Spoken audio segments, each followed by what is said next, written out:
नमस्कार दोस्तों। अक्सर ऐसा होता है कि जिन लोगों को मुंह की छाले की समस्या होती है, कई बार वो सोचते हैं कि सिर्फ मिर्चा मसाला खाने की वजह से हमें ऐसा हो रहा है। रिकरेंट माउथ अल्सर यानी बार बार छाले निकलने की समस्या एक ऐसी समस्या है जिसकी वजह से पूरा जीवन प्रभावित होता है। और आज मैं इसी समस्या के ऊपर आपको एक विस्तृत जानकारी दूंगी कि आखिर में रिकरेंट माउथ अल्सर यानी मुंह में छाले जो बार बार बनते हैं, उसके पीछे के प्रमुख कारण क्या हैं, क्या होते हैं उनके साइन एंड सिम्टम्स, कुछ ऐसे प्रिवेंशन टिप्स कि आपको इस बीमारी से होने से हम बचा सके, और last but not the least, homeopathy में रिकरेंट माउथ अल्सर को ठीक करने की बेस्ट मेडिसिन कौन सी हैं। दोस्तों, सबसे पहले तो आप जान लें कि माउथ अल्सर का मतलब होता है छाला। ये छाले हमें चीक्स के अंदर यानी गाल के अंदर हो सकते हैं, टंग यानी जीभ के ऊपर या नीचे बेस में हो सकते हैं, या फिर पैलेट में हो सकते हैं। इनकी संख्या 1 या 2 हो सकती है, या फिर क्रॉप्स यानी कई सारे भी संख्या में ये निकल जाते हैं।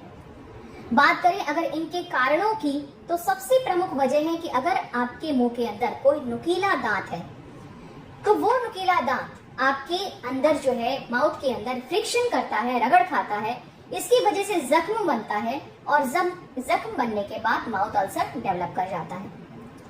जिनकी ब्लड शुगर लेवल, डायबिटीज के पेशेंट हैं, ब्लड शुगर लेवल कंट्रोल नहीं है, तो उन्हें भी कभी कभार इस प्रॉब्लम को फेस करना पड़ता है कि एक छाला निकला, दूसरा ठीक हुआ, तब तक तीसरा निकलने लगा। इमोशनल स्ट्रेस, बहुत ज्यादा चिंता, फिक्र, तनाव करने वाले लोगों को भी इस समस्या का सामना करना पड़ता है। विटामिन B12 और आयरन की डेफिशिएंसी से भी माउथ अल्सर की प्रॉब्लम होती है, यानी जब तक इस विटामिन की कमी को पूरा नहीं किया जाएगा तब तक वो अल्सर ठीक नहीं होता। अगर बहुत ज्यादा एंटीबायोटिक्स का सेवन किया जाए, एंटीबायोटिक्स का सेवन करने से हमारे पेट के जो फ्रेंडली बैक्टीरिया हैं, जो हेल्दी बैक्टीरिया हैं, वो खत्म हो जाते हैं। इसकी वजह से विटामिन एब्जॉर्ब नहीं हो पाता है और इसके नतीजतन बहुत सारे अल्सर निकलने लगते हैं। कुछ ऑटो इम्यून डिसऑर्डर जैसे कि सीलिएक डिजीज, इसके अलावा इन्फ्लेमेटरी बाउल डिजीज, पेट की कुछ ऐसी बीमारियां हैं जिसकी वजह से माउथ अल्सर भी डेवलप करते हैं। ब्लड में कुछ इन्फेक्शंस जैसे हर्पीस सिम्प्लेक्स वायरस, ये भी इसकी वजह से भी कई सारे अल्सर्स निकलने लगते हैं, जिसे कैंकर सोर्स कहा जाता है। दोस्तों, इसके अलावा हार्मोनल चेंजेस जैसे कि मेनोपॉज में, मेंस्ट्रुएशन के टाइम, प्यूबर्टी के टाइम महिलाओं के अंदर जो हार्मोनल बदलाव होते हैं, कई बार इन चीजों की वजह से भी रिकरेंट माउथ अल्सर की प्रॉब्लम होती है। जीरोस्टोमिया एक ऐसी कंडीशन होती है जिसमें ड्राई माउथ डेवलप कर जाता है। जब सलाइवरी ग्लैंड्स, जो लार ग्रंथियां होती हैं, प्रॉपर ढंग से सलाइवा सिक्रेट नहीं कर पाती हैं, हमारे माउथ के अंदर एक ड्राइनेस क्रिएट होती है, एक सूखापन आ जाता है, और इसी सूखेपन की वजह से लीजन्स यानी कि अल्सर्स डेवलप कर जाते हैं। पुअर ओरल हाइजीन, इस चीज को बिल्कुल भी नकारा नहीं जा सकता कि अगर आपके मुंह की सफाई अच्छी नहीं है, अगर आप सही ढंग से ब्रश नहीं करते हैं, दोनों टाइम ब्रश नहीं करते हैं, तो इन्फेक्शन की वजह से भी अल्सर्स डेवलप करते हैं। अगर आप कुछ ऐसे केमिकल्स यूज करते हैं जैसे कि माउथ वॉश, और अगर माउथ वॉश के अंदर सोडियम लॉरल सल्फेट की मात्रा ज्यादा है, तो भी आपको माउथ अल्सर डेवलप कर जाता है। अक्सर बच्चों में ऐसा देखा जाता है कि बहुत देर तक वो टूथपेस्ट को अपने मुंह में होल्ड करके रखते हैं, इसकी वजह से भी अल्सर डेवलप करता है। बहुत ज्यादा मीठा खाने की वजह से आपके दांतों में वो मीठे के कण चिपके रह जाते हैं, और इन्फेक्शन की वजह से भी अल्सर डेवलप कर जाता है। शराब, सिगरेट, तंबाकू, इसको तो बिल्कुल भी नकारा नहीं जा सकता। इस तंबाकू के अंदर होता है निकोटिन की वजह से डेवलप करता है निकोटिन स्टोमेटाइटिस, और इससे एक गंभीर तरीके का अल्सर होता है जो कि पेनलेस होता है, जिसमें कोई दर्द नहीं होता, और धीरे धीरे करके ये अल्सर बड़ा रूप भी ले लेता है। इसको बिल्कुल नजरअंदाज करने की जरूरत नहीं है, समय पर इसका ट्रीटमेंट जरूर करना चाहिए। दोस्तों, अब बात कर लेते हैं इसके साइन एंड सिम्टम्स की। अगर साइंस की बात की जाए तो एक एलिवेटेड एरिया होता है हमारे माउथ में, एक उठा हुआ एरिया जो कि पीले रंग का दिखता है, और उसके साइड में लाल रंग का बेस दिखता है। वहां पे स्वेलिंग हो सकती है, ऑफेंसिव स्मेल यानी मुंह से अजीब तरीके की स्मेल आती है, मुंह में बर्निंग सेंसेशन होता है, जलन जैसा अनुभव होता है।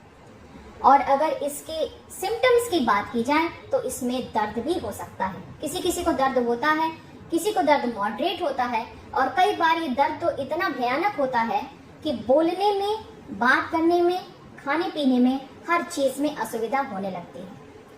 कभी कभार मुंह में सलाइवेशन बहुत ज्यादा होता है अल्सर के साथ, यानी बहुत ज्यादा मुंह में सलाइवा बनने लगता है। इससे भी बहुत ज्यादा प्रॉब्लम होने लगती है। बर्निंग सेंसेशन होता है, मुंह में जलन की अनुभूति होती है।